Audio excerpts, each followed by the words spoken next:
આગળ વાત આ શિક્ષા અને સંસ્કાર એ બંનેના અધપતનનું આપણી સાથે શું પરિણામ આવ્યું એની પણ વાત કરવી છે. દેશમાં લોનનો ડેટા સામે આવ્યો છે. આ સૌથી મહત્વનો મુદ્દો છે. CRIF નામની સંસ્થાએ એક ડેટા રિલીઝ કર્યો જેમાં એમણે વિસ્તારથી બતાવ્યું કે ભારતીયોની લોન લેવાની પેટર્ન શું છે. ભારતીયો દેવું શેના માટે કરી રહ્યા છે. દેવાની પેટર્ન કહી રહી છે કે ભારતીયો સૌથી વધારે 17.5% લોકો ક્રેડિટ કાર્ડ લઈ રહ્યા છે. એનું દેવું શેમાં છે તો ક્રેડિટ કાર્ડમાં છે. બીજા નંબર પર શું છે તો પર્સનલ લોન છે. એવી લોન કે ક્રેડિટ કાર્ડ અને પર્સનલ લોનમાં વ્યાજદર ભયાનક હોય છે. જો ભૂલથી પણ માણસ એકવાર વિષ ચક્રમાં ફસાઈ જાય તો ગેરંટી જ્યાં સુધી એને કોઈ મદદ ન કરે ત્યાં સુધી બહાર નથી આવી શકતો.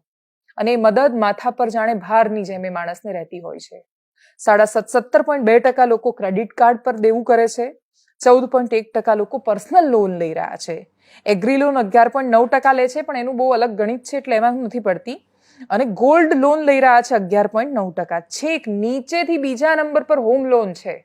એટલે માણસ પહેલા દેવું કરતો તો એસેટ બિલ્ડ કરતો, એસેટ બનાવતો. એટલે મેં દેવું કર્યું પણ ઘર માટે કર્યું. એટલે મારા માથા પર 50 લાખની લોન છે, હું મહિને ઉદાહરણ તરીકે 30,000નો કે 40,000નો હપ્તો ભરી રહી છું, પણ સામે મારું ઘર બની રહ્યું છે જે આવનારા સમયમાં મને કંઈક વેલ્યુ આપવાનું છે. પણ જો હું આ આઈફોન લેવા માટે 1.25 લાખ રૂપિયા મારી પાસે છે નહીં, મારી ત્રેવડ નથી એ ફોન લેવાની, તો હું જો એને EMI પર લઈશ એવું માનીને કે મારા પગારમાંથી થોડા કપાતા રહેશે તો એ મૂર્ખામી છે. જરૂરિયાત હોય ને એ વ્યક્તિ ફોન માટે લોન લે છે તો વસ્તુ અલગ છે. જરૂરિયાત કેમ કે આજે ક્રેડિટ કાર્ડ છે બધું આના માટે જ વપરાય છે. ક્રેડિટ કાર્ડથી અથવા બાકીની કોઈને કોઈ રીતે EMI કરાવીને આપણે ઘરની એવી સુખ સુવિધાઓ લઈએ છીએ જે ન હોય તો એ જીવન જીવી શકાય છે. એટલે એન્ડ્રોઈડ ફોન 10,000ની અંદરનો પણ આવે છે ને 1.5 લાખનો પણ આવે છે. પણ આજકાલના મોટા ભાગના છોકરા 10,000ની અંદરનો ફોન નથી લેતા. એમને આઈફોન જોઈએ છે, એમને સેમસંગનો બહુ જ સારો અથવા ગૂગલ પિક્સલ જોઈએ છે, બહુ જ સારા ફોન જોઈએ છે. એ કોનાથી પ્રભાવિત થાય છે તો અમારા અને અમારા જેવા અનેક લોકો કે જે લોકો રીલ્સ બનાવે છે, વિડીયો બનાવે છે, એ બધાથી પ્રભાવિત થાય છે. એમના જીવનથી પ્રભાવિત થાય છે. એ લોકો એ બુદ્ધિ પોતાની વાપરીને નથી વિચારતા કે આ ફોનમાં અમે શૂટ કરીએ છીએ. ફોનનો વપરાશ થાય છે અને ફોન જેટલાનો હોય છે એના કરતાં કંઈક ઘણું વધારે ફોનમાંથી રિટર્ન મળે છે. એટલા માટે મોટા ભાગે લોકો બાકી આજકાલ ફોટો પાડવા માટે સોશિયલ મીડિયા પર ફોટોઝ મૂકવા માટે ફોટોગ્રાફી શોખ છે એમ કરીને લોકો કેમેરા ખરીદે છે. આજે પૈસાનો જે રીતે ઉપયોગ થઈ રહ્યો છે એટલે આ દેવાની જે પેટર્ન છે એ ભારતીયોને એક વિષ ચક્રમાં નાખી રહી છે. એમાંથી બહાર નહીં નીકળીએ તો આવનારું ભવિષ્ય ભયાનક ધૂંધળું છે. જો આપણે જે વેલ્યુ છે લોનની એ પ્રમાણે જોઈએ તો 24 લાખ લોકો એવા છે જેમણે 2022માં હોમ લોન લીધી, પણ એની સામે 6.5 કરોડ લોકો એવા છે કે જેણે પર્સનલ લોન લીધી જેનું વ્યાજ ભયાનક વધારે છે. ગાડી લોન પર છે, ઘર લોન પર છે, 2 વ્હીલર લોન પર છે.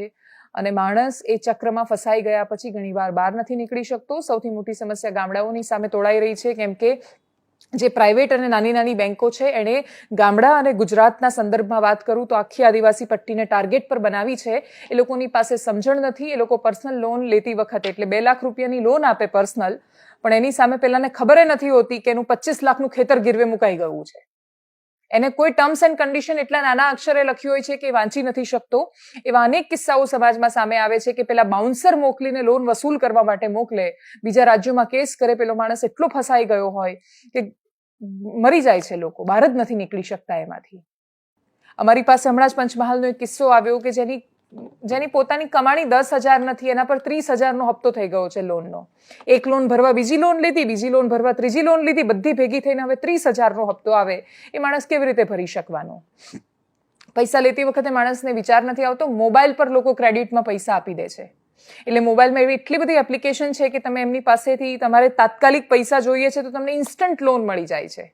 પણ ઇન્સ્ટન્ટ લોન તમારે ભરવાની પણ ઇન્સ્ટન્ટ હોય છે અને તમે નથી ભરી શકતા તો ભયાનક રીતે એ લોકો હેરાન કરે છે. છોકરાઓ હોય તો એમના વિડીયોઝ, છોકરીઓ હોય તો એમના વિડીયોઝ વાયરલ કરે છે. એટલે આ ભારતના જે ડેટા છે, આ ડેટા જે આપણો સામે આવ્યો છે ભયાનક ચિંતાજનક છે. આપણા અર્થતંત્ર પર પણ બહુ મોટો ઇશારો કરે છે કેમ કે લોકો સેવિંગ્સ કરતા ઓછા થયા છે. કોરોના પછીનો સમય વધારે ને વધારે ગંભીર બની રહ્યો છે. બચત ઓછી થઈ રહી છે.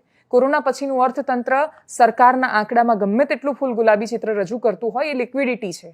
લોકો ખૂબ પૈસો વાપરે છે અને લોકો ખૂબ પૈસો વાપરે છે, પૈસો ફરતો રહે છે એટલે આપણને બજાર ફૂલ ગુલાબી દેખાય છે.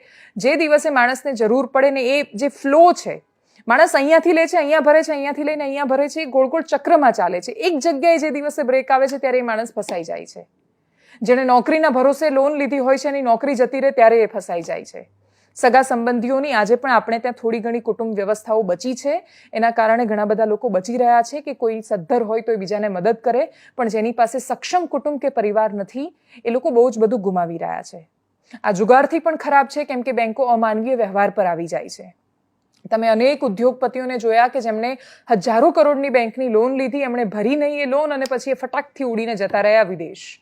પણ ગામડાનો એ સામાન્ય માણસ કે જેણે કાં તો 2 લાખની પર્સનલ લોન લીધી હશે પણ એ નહીં ભરી શકે તો એને ભયાનક હાલત થાય છે, એને ભરવી જ પડે છે.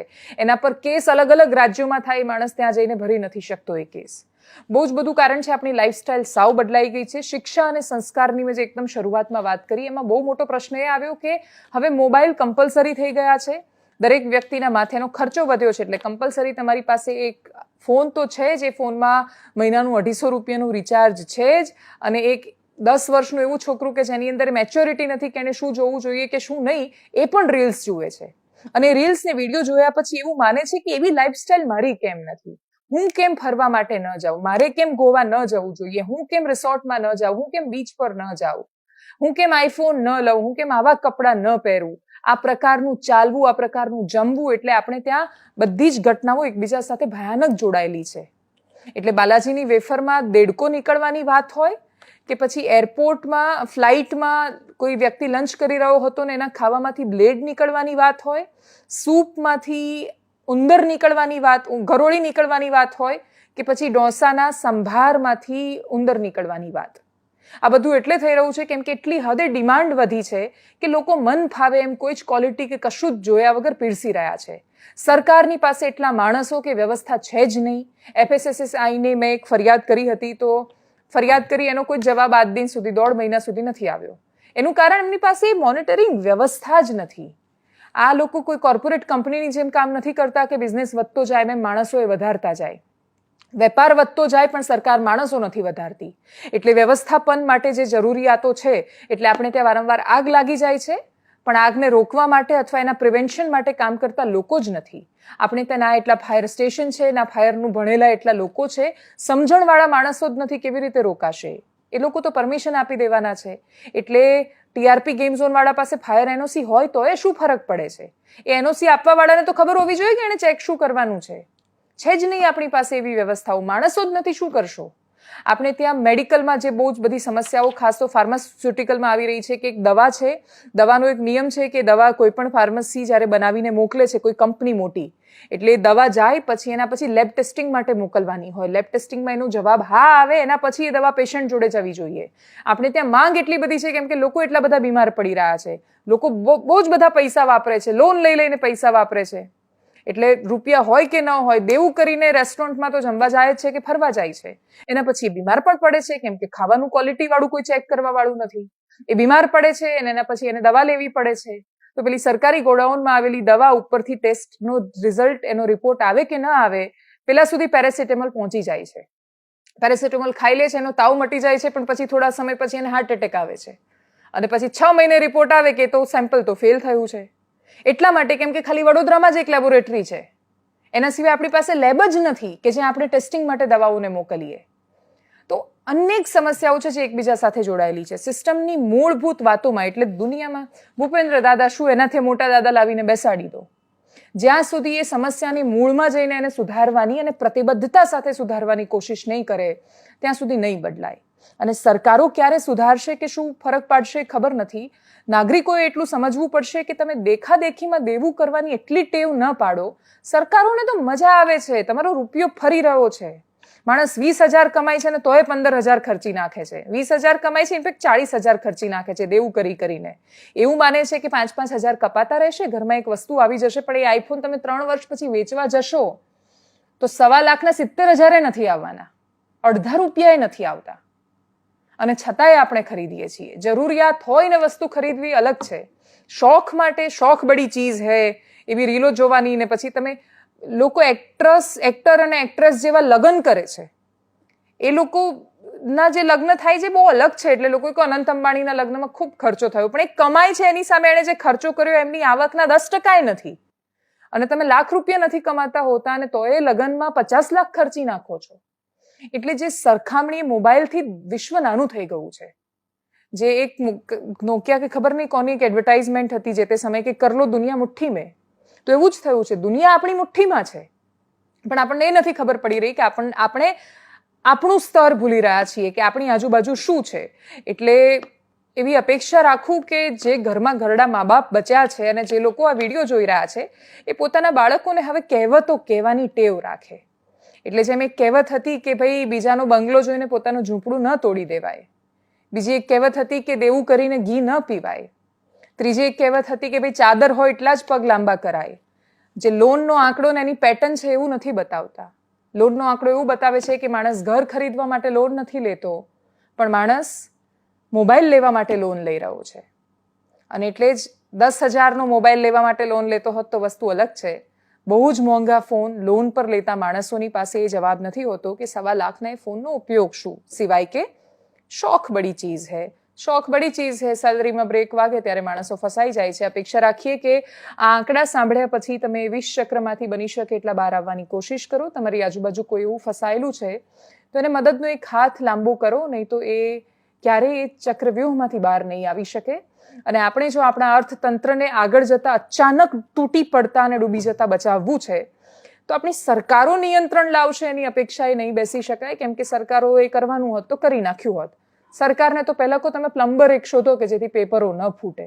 બાકીનું બધું ધીરે ધીરે આપણે આપણી સામાન્ય જીવનશૈલીમાં થોડા પરિવર્તનોથી શરૂઆત કરવાની કોશિશ કરીએ. એનાલિસિસમાં અત્યારે બસ આટલું જ. આપ ખૂબ જવાબદાર નાગરિક બનો, ઘેટા ચાલમાં ન આવો, દેખાદેખીમાં ન પડો, સરકાર પ્લમ્બર શોધે એવી અપેક્ષા સાથે. નમસ્કાર.